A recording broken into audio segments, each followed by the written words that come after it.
MLC కవితను BRS party నుండి suspend చేస్తూ మాజీ సీఎం కేసీఆర్ తీసుకున్న నిర్ణయాన్ని స్వాగతిస్తున్నామని అన్నారు జనగాం ఎమ్మెల్యే పల్లా రాజేశ్వరరెడ్డి.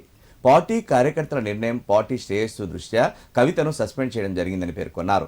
జనగామ జిల్లా కేంద్రంలో నిర్వహించిన మీడియా సమావేశంలో ఆయన మాట్లాడారు. బీఆర్ఎస్ పార్టీకి వ్యతిరేకంగా ఎవరు మాట్లాడినా చర్యలు తప్పవన్నారు. పార్టీ వ్యతిరేక కార్యక్రమాలు చేపట్టినందుకే ఈ నిర్ణయం తీసుకోవడం జరిగిందన్నారు.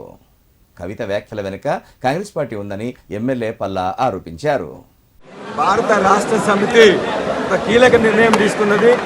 పార్టీ అధ్యక్షులు కల్వకుంట్ల చంద్రశేఖరరావు గారి ఆదేశం మేరకు పార్టీ ఎమ్మెల్సీగా ఉన్న కవిత గారు గత కొన్ని రోజులుగా పార్టీ వ్యతిరేకంగా మాట్లాడడం, కాంగ్రెస్ పార్టీ ఉచ్చులో పడడం, కాంగ్రెస్ పార్టీ చెప్పినట్లే నడుచుకోవడం, పార్టీ సీనియర్ నాయకుల మీద అనవసరమైన బాధ్యతారహితమైన ప్రకటనలు చేయడం, పార్టీ యావత్తు నాయకులు కార్యకర్తలు ఆందోళనకు గురి కావడం, 60 లక్షల మంది సభ్యులు కలిగి ఉన్న భారత రాష్ట్ర సమితిలో ప్రతి ఒక్కరికి కూడా వారికి ఎంత హక్కు ఉన్నదో అంతే హక్కు ఉంటుంది.